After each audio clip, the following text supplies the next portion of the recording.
from that, and I'm also to look forward, because this is an industry which is a fantastic industry, an ever-changing industry.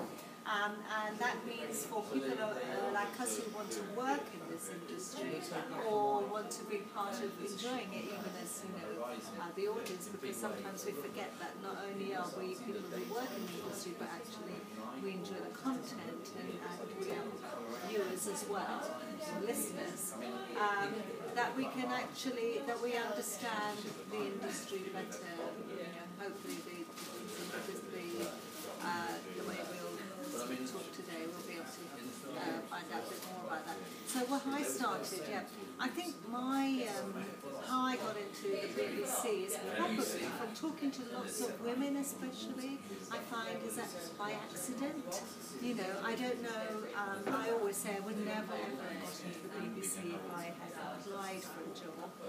I hadn't even heard of, I knew the BBC, we watched the BBC, but it never occurred to me. My background, I grew up in a traditional Hindu household in Southwold in London, where the Indians live, and I even went to university in London, and then I happened to be living in Elstree in between jobs, and I was asked to go and do some work as a temp, and I thought I would do that, and I got 2 weeks work in HR, and they said, would you come along and do all these contracts? And after 3 days I had done all the work. So they said, typical sort of BBC style, they said, what do you mean you're finished? And I said, well, I've done it. Is there anything else to do? And they said, no, we don't know what to do. You have to stay here for 2 weeks then. Yeah, I'll stay here for 2 weeks. 2 weeks became 3 weeks, and then I was very fortunate. There was a new series starting called Under the Sun. It was a social anthropology series, and they were looking for people who spoke languages, and I had studied French and Russian and spoke Hindi, and we were travelling to those countries. But I think the lesson that I learned from that was that, I ended up staying quite frankly. I stayed as temp, and then for 2 weeks went to 3 weeks, 3 weeks went to 3 months, 3 months went to 2 years, and then the departments moved from Elstree to Television Centre to here. But I suppose the lesson I learned when I was there was that actually you had to talk to as many people as possible. And that's what I did. I talked to lots of good people. I mean, I started in production management. Production management is predominantly women. And what's great about that is women are really good at supporting each other. And and lots of them, would come along and I'd say, well, what is this BBC? What is going on here? First of all, there weren't that many women, and secondly, there were no black and Asian faces in Elstree at all. So for me, I've never been daunted by that, but actually, it was, as I said, it wasn't an organisation I would ever thought to work for. So, but what was really great was that these young women would come and they help me, show me the ropes in terms of networking. And and then I came to Bristol, BBC Bristol, as the BBC's organisations do, as I said at the beginning, ever-changing. It became, the departments moved, so I moved from London to here and stayed here. So I started as a temp, then went up to production assistant, they're called production coordinators, up to, production manager, and then up to head of production for the whole of factual, which is natural history unit and features here.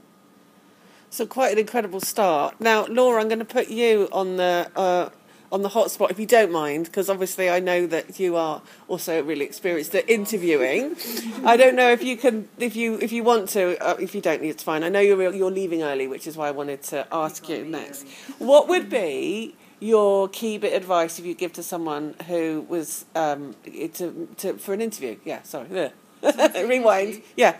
What's your top tip for interviewing, basically? Listen to what the person you're interviewing says, without a shadow of a doubt. Yeah. And is there anything in particular you would ask Kalpna, if you're given the opportunity? Are you listening? No. Listening. Okay. probably knows more about me, don't you? Yeah, I know. You need to worry. I can come back if you want. It's all true. Did you set off knowing what you... Okay, once you're in the BBC and you can see what the path is like ahead and you learn what the structure is, what the jobs could be, did you get a clear... It sounds like you just kind of kept going up and up and up the ladder. Was that true, yes or no? And were there times when you had to go off in a slightly different direction that maybe wasn't what your first choice was? And how did you kind That's of two handle that? questions, Rolly. So just say it. She said one.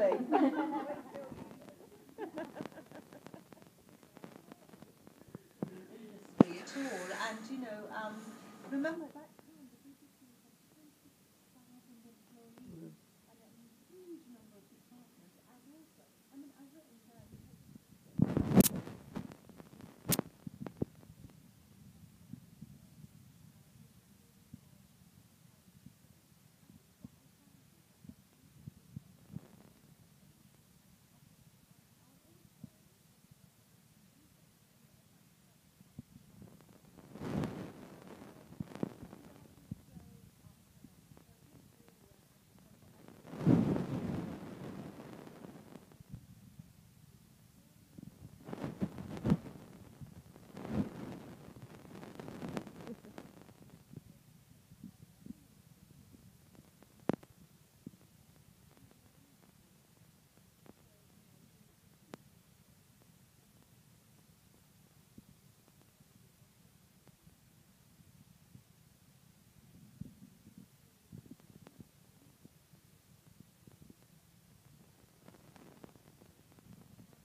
I know it's very much more lonely, if you like, in a way now.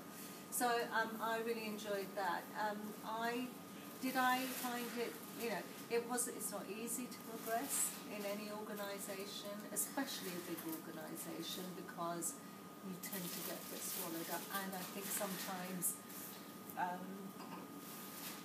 people, you know, there's all sorts of systems and so on, and that's, you know, BBC, like most things, is the great thing about the BBC is the training as well. You know, you got trained. Everything all the way up, you got trained, so that was great. But it meant that you almost, like, it sort of hindered your progress a bit, if that makes sense. But I think the other thing is that one thing I do remember is that I remember when, because I came to BBC Bristol and I was only here about a year, and then I got pregnant. And I lived about 34 miles away from here, so I used to take, you know, my son went to the BBC nursery, which was only a few doors down. So I used to pick him up and we used to go home and come back again. So I did this every day. And I remember, I remember sort of, you know, when I came back after maternity leave, that I was told by my sort of line manager, oh, well, you just want to be okay, you know, you just want to work part-time and stay where you are for the next few years. And I was astonished at this, because actually I felt incredibly ambitious, you know. I thought, why would this stop me? You know, why would I, you know, in fact, that's the point where I actually started moving up and, you know, thinking I can actually get to the top of what I want to do here. So, yeah. Thank you, Laura. I just wanted to ask, you said it was a massive beast, the BBC. Does anybody know how that compares to today? You know, I mean, when you left the BBC, was it remarkably smaller, or? No, when I left the BBC, I mean, so if you look at BBC Bristol, it was big. I mean, when I left, because I spent a lot of time, my whole job was about making Bristol as secure as possible. So we actually brought a lot of projects from Birmingham. We stole a lot of projects from London. We thrived, and we wanted to thrive. And of course, we've got the natural history in it here and so on. But I would say that since then it is actually getting smaller, because we've got BBC studios. That means there's more competition, and the intention is to make it more rationalise it in terms of genres as well. And then, of course, the other thing is that even though it's still big, the indie sector is a thing that's really burgeoning. So when I, started, and for many, many years, even up till about 4 or 5 years ago, there were a few players here in Bristol, but nothing big. Now we're talking about well over 100 indies. There are new indies coming every day. So since I left the BBC, I've done those things that my audience is not really enjoying. So not one of my audience is enjoying this.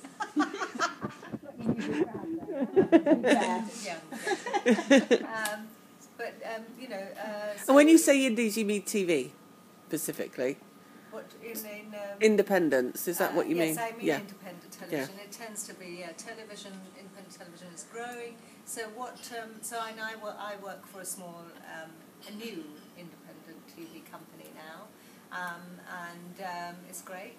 And what I've seen, having been out of it for 2 years and coming back, is that all these, indies are arriving, and they are, there's some big indies here now, or they've got big sort of bases here, and new indies sort of growing here as well. So you've got a different, I think, ecology happening here, and it's not all just reliant on the BBC.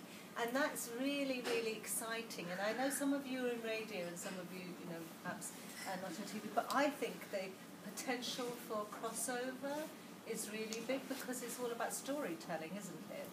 So that makes me quite excited, even though I see the BBC rationalising. I see that's what's going on in the indie sector. I think that's cool. And of course the great thing is that the genres are broader here now, because you've got drama as well, a lot of drama happening. So I think it's quite an exciting time. We've also got somebody I just wanted to introduce. We're really lucky to have her here tonight as well. It's Paulina Gillespie, who... absolutely. She was due to speak at our last meeting, but sadly was very poorly. Yeah, well, absolutely, and she does the breakfast show on Heart FM, and it's the flagship show of any station, and everyone I've ever spoken to at Heart or in the industry says the show wouldn't exist without Paulina. Yeah. So you've obviously worked in the industry a few years. Is there something in particular you would like to ask Kalpna, or what your tip would be for interviewing even? Well, and a little bit like you, Laura, actually, I think it's also the research thing. It's also really important to listen. And I think sometimes when you hear people interviewing people, I heard Jimmy Carving interviewed the other day, and he said something about he hadn't had sex till he was 26 or something, and then they carried on the interview about something else, and I would have been like, what's wrong with you? If you're not listening, you probably agree with this, or don't. If you're not having a conversation, then, so say for example, if I'm talking to you, I'm not thinking what's my next question, and looking down, I'm listening to what you're saying, and then and then it can go off in any direction, and you always need to pull it back where you want it. And also, I'd say, sort of know where you're going to end. So when you ask a question, know the out that you want, so it doesn't sort of meander, if you like. And just a little bit, like you said, will make people feel really comfortable. Because sometimes it's awkward. Sometimes you get people who clearly don't like each other, or, like you have that feeling sometimes, you think, oh, this is going to be a little bit tough, but you have to make people really feel at ease. And like I said, just listen, really, and have a conversation rather than just a constant question. But my question for you would be, do you think that women are strong in this industry at the moment? Because you don't see that many. I mean, there's lots of lovely ladies here, but you don't really see... I mean, I work with purely guys. There's no women at all. And I don't mind that. I'm kind of okay with it. But it is quite tough because, you get the mick taken out of you a bit. I mean, and also, I'm not saying it's sexist, but when you work with places, it just is a little bit. So do you think... You hear it on air as well. You do, yeah. Do you think that women are strong in this industry now, or do you think we need more of us? Well, I think the gender balance has really got better, much, much better in this industry, and certainly women are getting to the top more.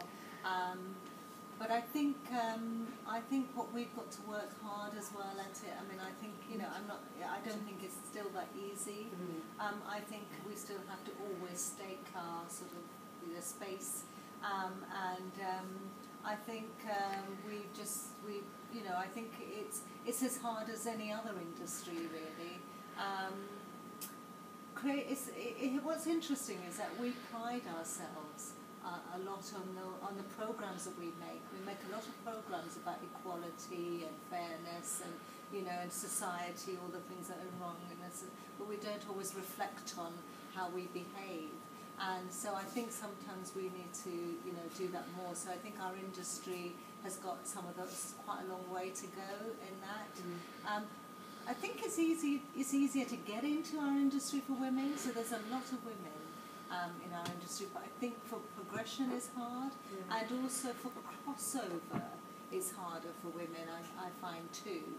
I had 120 production management women working, and I was their direct line manager, and it took me a long time to get them to understand, to feel confident that they could actually progress. But even I had to fight on their behalf, so I think we have to work hard.